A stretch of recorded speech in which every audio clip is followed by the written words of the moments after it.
یہ کام ایک ہندو پاکستانی نوجوان نے کیا تھا۔ ہم پوری تیاری کر کے انڈیا کی اگلی حماقت کا انتظار کرنے لگے۔ ہم نے 3 دن کے میزائل 1 گھنٹے میں چلا دیے۔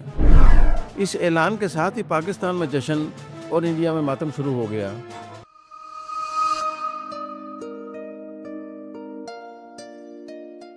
فرانس کا رافیل طیارہ 4.5 جنریشن فائٹر جیٹ ہے۔ یہ 1986 میں بنا اور آج تک کسی جنگ میں تباہ نہیں ہوا۔ پاکستان ایئر فورس نے 7 مئی کی صبح 3 ریکارڈ قائم کیے۔ دنیا کا پہلا رافیل، بلکہ 3 اکٹھے رافیل گرا دیے، جس سے رافیل طیاروں کے شیئرز گر گئے اور اس کی مارکیٹ ویلیو ختم ہو گئی۔ دوسرا ریکارڈ چینی طیارے J-10C سے رافیل گرانا تھا۔ چین نے J-10C 2003 میں بنایا تھا۔ یہ 2025 تک کسی جنگ میں استعمال نہیں ہوا اور اس نے کوئی مخالف جہاز نہیں گرایا۔ پاکستان نے 7 مئی کو جنگ میں J-10C استعمال کیا اور اس سے پہلا طیارہ گرایا، اور وہ بھی دنیا کا بہترین فائبر جیٹ رافیل۔ اور تیسرا ریکارڈ، پاکستان نے پہلی مرتبہ چینی میزائل PL-15 استعمال کیے۔ یہ 2012 میں بنے تھے اور یہ آج تک کسی جنگ میں ٹیسٹ نہیں ہوئے تھے۔ پاکستان نے یہ ٹیسٹ بھی کیے اور کمال کر دیا۔ پاکستان کے پاس رافیل طیارے نہیں تھے، لیکن یہ انہیں اچھی طرح جانتے تھے۔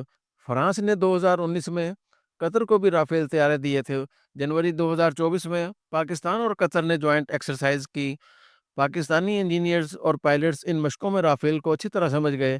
ہم یہ بھی جان گئے کہ رافیل کو کوئی دوسرا گراؤنڈ کمیونیکیشن سسٹم مکمل سپورٹ نہیں کرتا، اور بھارت کے پاس فرینچ ریڈار اور کمیونیکیشن سسٹم نہیں ہے۔ پاکستان کو انڈیا کی اس خامی کا ادراک ہو گیا اور اس نے 7 مئی کو اس کا بھرپور فائدہ اٹھایا۔ بھارت نے آج تک اپنے 7 طیاروں، 3 رافیل Su-30، MiG-29، معراج اور میزائل بردار ہیرون ڈرون کی تباہی تسلیم نہیں کی۔ پوری دنیا پاکستانی پائلٹس کی مہارت مان رہی ہے، لیکن انڈین ترجمان یہ سوال بول کر جاتے ہیں، مگر اس کے باوجود یہ طے ہو گیا، پاکستان فضا کا بادشاہ ہے اور بھارت اسے اس فیلڈ میں شکست نہیں دے سکتا۔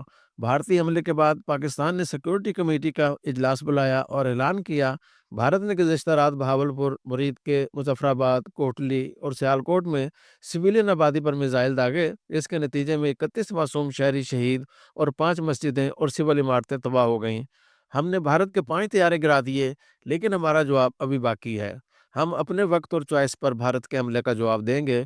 اب یہ سوال پیدا ہوتا ہے، پاکستان نے فوری جواب کیوں نہیں دیا؟ اس کی 2 وجوہات تھیں۔ پاکستان کے IMF کے ساتھ مذاکرات چل رہے تھے۔ ہمیں خطرہ تھا جنگ کی صورت میں مذاکرات تعطل کا شکار ہو جائیں گے اور ہمارے لیے بجٹ بنانا مشکل ہو جائے گا۔ دوسرا، ہم عالمی برادری کو اعتماد میں لینا چاہتے تھے۔ میں یہاں اسحاق ڈار صاحب کی محنت کا اعتراف کروں گا۔ اس شخص نے واقعی سفارتی سطح پر کمال کر دیا۔ اسحاق ڈار نے 48 گھنٹوں میں 63 غیر ملکی وزرائے خارجہ، وزرائے اعظم اور صدور سے رابطہ کیا، انہیں بھارت کی جارحیت کے بارے میں بتایا اور ان سے مشورہ کیا ہمیں اس صورتحال میں کیا کرنا چاہیے۔ دنیا کے ہر ملک نے مشورہ دیا، آپ برداشت کریں۔ اسحاق ڈار کا اگلا سوال ہوتا تھا، اور اگر بھارت اس کے باوجود باز نہیں آتا تو پھر ہمیں کیا کرنا چاہیے؟ ان کا جواب ظاہر ہے یہی تھا کہ آپ پھر اپنے دفاع کا حق رکھتے ہیں۔ ہم دنیا کے لیڈر سے یہی سننا چاہتے تھے۔ اسی دوران 9 مئی کو امریکہ کے نائب صدر JD وینس نے فاکس نیوز پر یہ کہہ دیا، it's none of our business. یہ اسٹیٹمنٹ پاکستان کے فیور میں جاتی تھی۔ ہم اب اگر اپنا بدلہ لے لیتے ہیں تو امریکہ کو اعتراض نہیں کر سکے گا۔ لہذا 9 مئی کو IMF نے پاکستان کی اگلی قسط کی منظوری دی اور ہم نے اسی رات جواب دینے کا فیصلہ کر لیا۔ دوسری طرف رافیل اور ایئر فورس کی ناکامی کے بعد انڈیا نے ڈرونز اور میزائل سے حملے شروع کر دیے۔ 8 اور 9 مئی کو بھارت سے 90 ہاروپ ڈرونز پاکستان آئے۔ ہاروپ اسرائیل کا کامیاب ڈرون ہے۔ یہ خود کش ڈرون ہے اور یہ ہدف کو نشانہ بنانے کے بعد تباہ ہو جاتا ہے۔ ہاروپ پاکستان میں خوف پھیلانے اور جاسوسی کے لیے آئے تھے۔ میں آگے بڑھنے سے قبل آپ کو یہ بھی بتاتا چلوں، 27 فروری 2019 کے حملے کے بعد پاک فضائیہ گیم آف وار کی تبدیلی کو بھانپ گئی تھی۔ ہم جان گئے تھے کہ جنگوں کا اگلا مرحلہ صرف فضائی ہوگا، چنانچہ پاک فضائیہ نے ملٹی ڈومینین آپریشن شروع کر دیے۔ ہم نے ان آپریشنز میں ایک طرف J-10 خریدے، JF-17 تھنڈر مزید بہتر بنائے، ترکی سے ڈرون خریدے اور دوسری طرف 3 سسٹم ایجاد کیے۔ پاکستان کے پاس مختلف ملکوں کے جہاز اور ریڈار سسٹم تھے۔ ان سب کو کمیونیکیشن کے ایک سسٹم میں پرونا مشکل تھا۔ پاکستان کے انجینئرز نے چین، امریکہ، اٹلی، جرمنی اور چیک ریپبلک کے ریڈار سسٹم اور مختلف جہازوں کو ایک کمیونیکیشن سسٹم میں پرو کر کمال کر دیا۔ یہ سسٹم ویژن لنک کہلاتا ہے۔ دوسرا، پاکستان نے دشمن کا ریڈار سسٹم اور جہازوں کے کمیونیکیشن سسٹم کو جام کرنے کی تکنیک ایجاد کر لی۔ ہم اس تکنیک کے ذریعے رافیل جیسے طیاروں کی کمیونیکیشن بھی جام کر سکتے تھے۔ ہاروپ ڈرونز بھی اسی یونٹ نے جام کیے، جس کے بعد لوگ انہیں عام رائفلوں سے شکار کرنے لگے۔ اور تیسرا، پاک فضائیہ نے 4 برسوں میں انڈیا کے تمام سسٹم ہیک کر لیے تھے۔ یہ کام ایک ہندو پاکستانی نوجوان نے کیا تھا۔ یہ کمپیوٹر جینیس ہے، اور پاک فضائیہ نے اس کی نگرانی میں پورا ہیکنگ یونٹ بنایا، اور ان لڑکوں نے کمال کر دیا۔ یہ پورے انڈیا کے سسٹم ہیک کر کے خاموش بیٹھ گئے، اور انڈیا کو خبر تک نہ ہوئی۔ ہم پوری تیاری کر کے انڈیا کی اگلی حماقت کا انتظار کرنے لگے، اور انڈیا نے 9 اور 10 مئی کی رات یہ حماقت کر دی۔ اس نے پاکستان پر برہموس میزائلوں سے حملہ کر دیا۔ برہموس بھارت کا سب سے تیز اور بڑا میزائل ہے۔ پہلا حملہ راولپنڈی کے نور خان ایئر بیس پر ہوا۔ یہ GHQ کے نزدیک ہے۔ پاکستان کے زیادہ تر اثاثے اس کے قرب و جوار میں ہیں۔ پاکستان کے اینٹی میزائل سسٹم نے برہموس میزائلوں کو ہوا میں تباہ کر دیا، تاہم خوفناک دھماکے ہوئے اور پورا راولپنڈی اور اسلام آباد جاگ گیا۔ لیکن پاک فضائیہ کے ہیکرز عوام کے جاگنے سے قبل برہموس میزائل ہیک کر چکے تھے، اور انہیں انڈیا ہی میں گرا دیا۔ آپ 9 مئی کی رات یاد کریں، آپ کو سوشل میڈیا سے بھارت کے مختلف شہروں سے دھماکوں، میزائلوں اور ڈرونز پھٹنے کی خبریں ملی ہوں گی۔ یہ دھماکے ہمارے ہیکرز کا کمال تھا۔ انہوں نے بھارت کے ڈرون اور میزائلوں کا رخ بھارت کی طرف موڑ دیا تھا، اور یہ دھماکے اس کا نتیجہ تھا۔ بھارت دنیا بھر میں پاکستانی حملوں کا شور کرتا رہا، لیکن یہ ثابت نہیں کر سکا، کیونکہ پاکستان کی حدود سے کوئی میزائل یا ڈرون فائر نہیں ہوا۔ بھارت کے میزائل بھارت ہی میں گر رہے تھے، لہذا اعتراض کیسے ہو سکتا تھا؟ بھارت کا ایک برہموس میزائل افغانستان بھی چلا گیا۔ کیسے گیا؟ آپ ذہین ہیں، آپ خود اندازہ کر سکتے ہیں۔ جنرل آصف منیر اور air chief marshal Zaheer Ahmed Babar 2 دنوں سے جاگ رہے تھے۔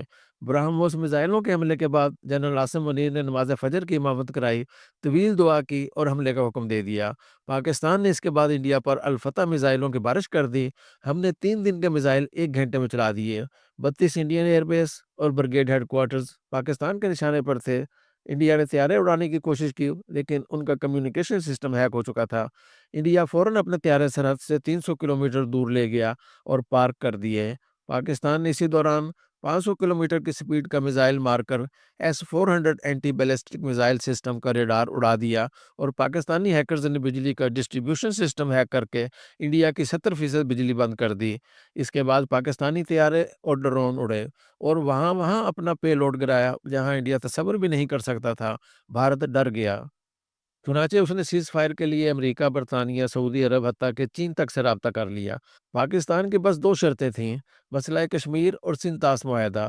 یہ سلسلہ شام 4:30 بجے تک چلتا رہا۔ امریکی وزیر خارجہ مارکو روبیو نے 4:30 بجے پاکستان کو بتایا، بھارت مسئلہ کشمیر، سندھ طاس معاہدے اور تجارت تینوں ایشوز پر مذاکرات کے لیے راضی ہے۔ اگلا فیصلہ یہ ہوا، سیز فائر کا اعلان امریکی صدر ڈونلڈ ٹرمپ اور پھر انڈیا کرے گا۔ ڈونلڈ ٹرمپ نے 5:03 پر ٹویٹ کر دی، اور ساتھ ہی بھارتی سیکرٹری خارجہ وکرم مسری نے دہلی میں سیز فائر کا اعلان کر دیا۔ اعلان کرتے وقت وکرم مسری کی باڈی لینگویج ہارے ہوئے جواری جیسی تھی۔ اس اعلان کے ساتھ ہی پاکستان میں جشن اور انڈیا میں ماتم شروع ہو گیا۔ نریندر مودی 2 دن سکتے میں رہا، لیکن پھر 12 مئی کو اس کے اندر کا مودی جاگ گیا، اور اس نے ہم جیت گئے کا ڈھول پیٹنا شروع کر دیا۔ اس وقت RSS، BJP اور مودی تینوں جیت کا دعویٰ کر رہے ہیں، لیکن پوری دنیا ان کے دعووں پر کیا کہے لگا رہی ہے۔ اب یہاں یہ سوال پیدا ہوتا ہے، کیا جنگ کا خطرہ ہمیشہ کے لیے ٹل گیا ہے؟ یہ بہت بڑا سوال ہے۔ میں اس کا جواب اگلے کالم میں دوں گا۔